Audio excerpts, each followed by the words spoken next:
Fala galera, tudo beleza? Vamos para mais um exercício. Bom, a gente trabalhou aula 9, né? Que eu me enganei, falei que era aula 10 na aula passada. Tô até perdido com as aulas já. Então, a gente trabalhou com a construção do cone, né? Eu mostrei a representação do tronco do cone. A gente trabalhou eles sempre com 3 pontos de fuga, né? Se bem que aquela representação entre o nível do olhar eu trabalhei com 4 pontos de fuga, na verdade. E agora a gente vai trabalhar com só o exercício. Vamos fazer alguns exercícios, né? São 3 exercícios, na verdade. Fazer o primeiro. Esse aqui eu tava pensando em fazer uma coisa bem simples, que é o quê? Que é aquela casquinha de sorvete, né? Então, eu vou imaginar ela deitada aqui. Então, a representação seria acima do nível do olhar, porque se eu posso ver a face inferior, então a figura está acima do meu nível do olhar, né? Se ela estiver somente representando a curva, eu estaria representando ela abaixo do nível do olhar. E entre o nível do olhar, aí depende, né? O formato dela tem uma tendência a mudar, essa curva tem uma tendência a mudar à medida que vai saindo da medida do nível do olhar. Mas eu vou trabalhar ela como se estivesse deitada aqui, então seria acima. Então o primeiro exercício vai ser como se fosse acima do nível do olhar. Então vou começar com uma linha do nível do olhar aqui em cima. Acho que vai ser interessante começar com ela aqui em cima. Então tem o nível do olhar, tem o ponto de fuga da esquerda, né? E tem o ponto de fuga da direita. Imaginando os pontos fora do papel para que a distorção fique mais sutil e a gente consiga representar de maneira mais natural aqui dentro. Se eu colocar os pontos muito próximos um do outro, quando eu fizer, a distorção vai ficar muito acentuada. Então não é interessante, né? Aqui na representação. Então eu vou começar. Como eu quero trabalhar ele assim de lado para mim, eu vou fazer. São 3 pontos de fuga, né? Então eu vou construir a forma do cubo, que na verdade não é um cubo, é um paralelogramo, porque cubo ele deveria ter todos os lados iguais, né? Para ser um cubo, todas as arestas devem ser iguais. Eu não vou usar essa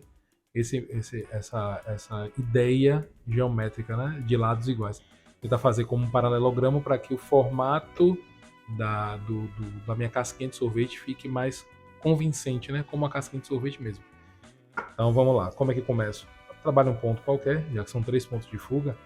Começo com um ponto qualquer, determino esse ponto, né, eu projeto ele nos pontos de fuga e prolongo, porque com isso eu vou começar a ter a área para representar a minha forma geométrica. Eu estou achando que esse ponto é no lugar errado.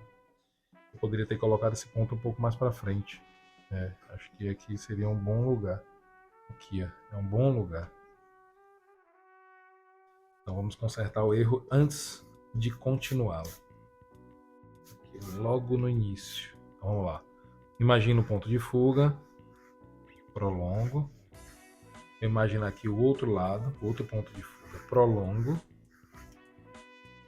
O ponto ficou até fora do lugar, mas não tem problema não. Determino uma distância. Vou determinar essa distância. Determino a distância aqui também. Para fazer o... se bem que eu estou trabalhando aqui... tá, trazer para cá. Distância para o lado de cá. O quanto que eu quero que corra essa forma geométrica, né? E que eu vou fazer elipse. E eu quero que ele corra, não sei até que assim, tá bom? Então eu vou trabalhar a forma do paralelogramo, não é um cubo. Para ser um cubo, eu deveria trabalhar uma distância aqui consideravelmente próxima a esta daqui. Neste caso aqui eu já mudei, eu fiz uma distância bem maior, um dos lados, ó. Tem muito mais dimensão do que outro, muito mais profundidade do que largura. Então, vamos lá, ponto de fuga, prolongo. Esse ponto daqui agora que eu já havia determinado, ponto de fuga também da esquerda, prolongo. Se bem que não precisa nem vir, né, para frente. Vou parar aqui mesmo. Aqui eu já tenho um quadrado superior. Vou achar o centro deste retângulo. Quero achar o centro desse retângulo. Porque independente do ângulo que vai estar, eu preciso distorcer essa estrutura do paralelogramo em 3 partes iguais. Essa é a ideia, a perspectiva aérea, ou como eu chamo, perspectiva real, que é como observamos realmente as formas ao nosso redor. Então, vou determinar o centro, faço uma perpendicular à linha do nível do olhar, olha aí. Eu tento imaginar aqui um ângulo de 90 graus, desço essa linha, né, perpendicular, e vai. E eu imagino que toda essa forma está distorcendo para esse ponto daqui.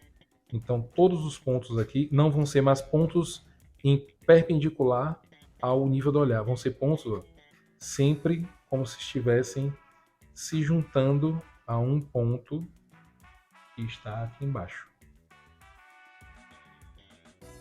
Beleza? Ó, esse aqui também. Uma vez determinados esses pontos, eu vou determinar a altura que eu quero fazer aqui, ó, esse formato da base circular do meu cone, dessa minha casca de sorvete, né? Então eu vou imaginar, não sei, aqui acho que é um bom tamanho para parecer ser um quadrado, né? Acho que aqui é bom, é um bom tamanho. Vou pegar esse ponto aqui, vou ligar ele ao ponto de fuga do lado direito. Então eu já tenho aqui, ó, um quadrado em perspectiva, 3 pontos de fuga. Vou ligar esse ponto ao ponto de fuga do lado esquerdo. Olha aí, e eu já tenho essa representação também aqui em distorção. Com isso, eu vou pegar este ponto, ligar o ponto de fuga no lado direito. Até coincidiu aqui, não deveria, mas coincidiu. E esse aqui é o ponto de fuga do lado esquerdo. Vou até escurecer um pouquinho aqui. Ó. Alguém pediu para mim, fez assim: ó, a aula está ótima, porém não estou conseguindo enxergar. Me perdoe. Às vezes eu deixo realmente a linha mais suave, porque eu quero sempre pensar em construir, para não embolar o desenho, né? Mas eu vou escurecer aqui um pouco. Essa linha também aqui fica bem visível para mim. Essa aqui também. Essa aqui de cima. Essa daqui também. Aqui atrás eu tenho esta, que vai juntar com esta e esta, né? Só que tá fora do lugar aqui, eu vou imaginar que eu fiz a linha errada. Claro, eu fiz a linha errada, eu deveria estar tocando aqui assim. Pronto, e com isso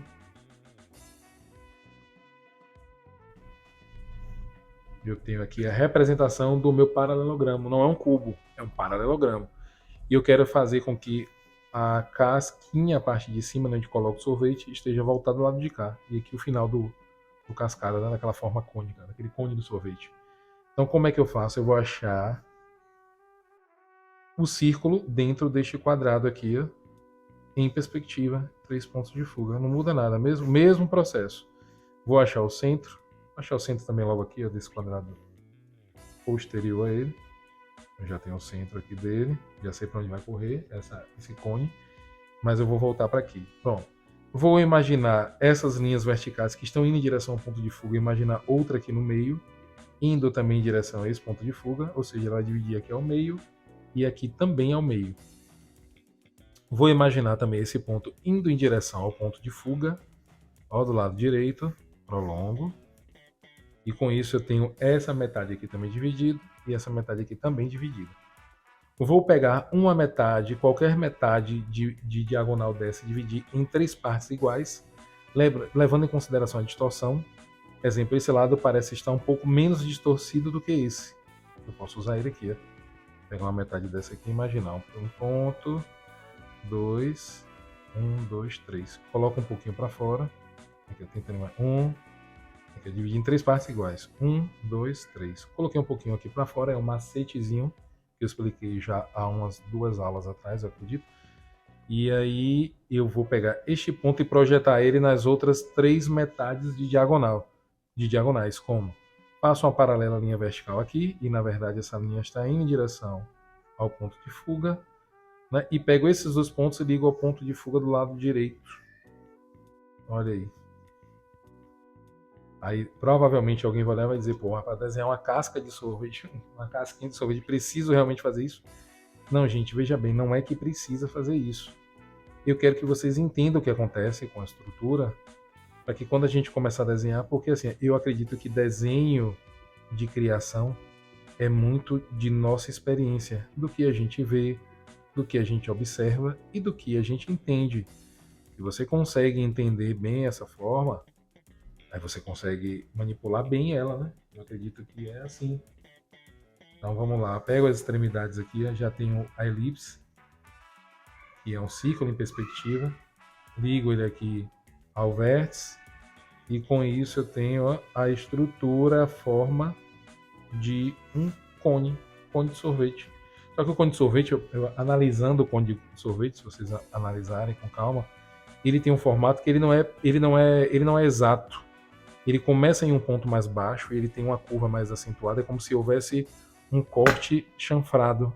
Não é um corte assim plano, é chanfrado, né?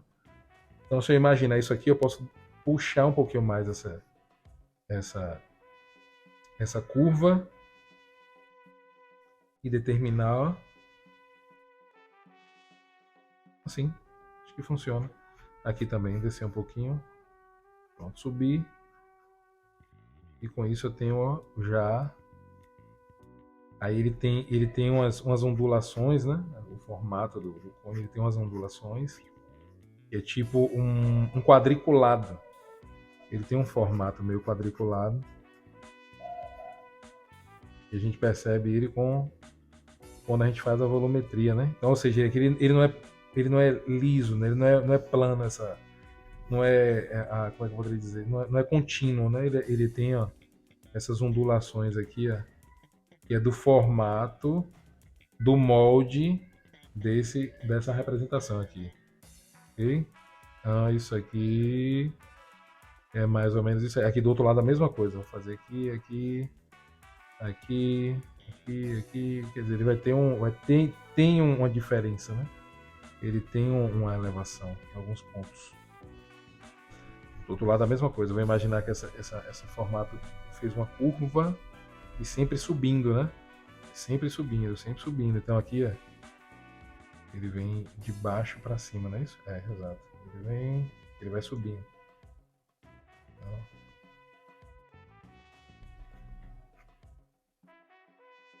acho que aqui é o suficiente. Esse pedaço aqui também que ele vem girando, né? Talvez seja isso aqui. Aí eu represento aqui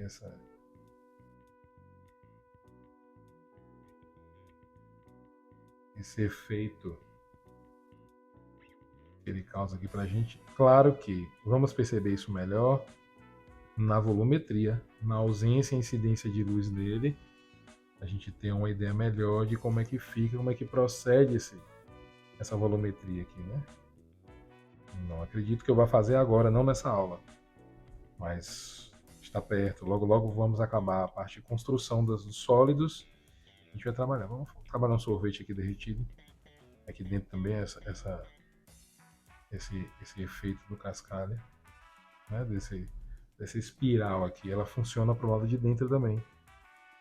Aqui de cima, esse daqui de baixo, né? Ele vem. Provavelmente ele faz isso aqui.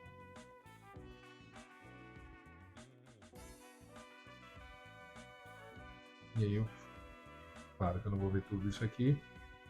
Boa parte disso aqui já está coberto pelo sorvete que caiu no chão, com algumas passas, flocos. Sei qual era o sorvete. Vou pensar aí no gosto do sorvete aí. Pra quem é fã de sorvete, qual sorvete nós perdemos nessa brincadeira? Eu não queria realmente perder, mas era a proposta da aula. Isso aqui eu não quero ver, também não quero ver. Aí eu posso dar uma suavizada aqui ó, no desenho agora que eu já fiz. Só quero visualizar o motivo que eu determinei, que era o cascalho de sorvete. Beleza, galera? Vai ter essa parte aqui dentro tá bem escura, né? Tá mais escura. Não tá recebendo muito sol, nem nenhuma luz de fora. Provavelmente também vai ficar um pouco escuro. E é isso aí. Engraçado que, na verdade, ó, até essa construção daqui ela não faz muito sentido, porque o cone ficou suspenso. Teria que trabalhar alguma coisa aqui, algum objeto para parecer que realmente ele caiu no chão, mas não ficou totalmente apoiado no chão. Porque apoiado totalmente no chão, essa lateral é que deveria estar tocando aqui, ó, nesse plano aqui do chão. Então eu teria que fazer uma inclinação nessa. Bom, mas enfim, eu quero que vocês pensem sobre isso, porque pensar sobre o que vai desenhar é tão importante quanto saber representar. Né? Entender o que vai fazer é tão importante o quanto saber construir. Né? E eu espero que eu esteja fazendo isso com vocês, né, a partir do início das aulas. Vocês pensem sobre o que vão fazer, para que se torne mais fácil o desenho. Né? Beleza, galera? Olha aí, fiquem ligados. O sorvete não cair na mão de vocês, viu? Um abraço, quem gostou da aula, dá um triplo C aí, curte, comenta e compartilha. E até a próximo exercício. Valeu, abração, até a próxima.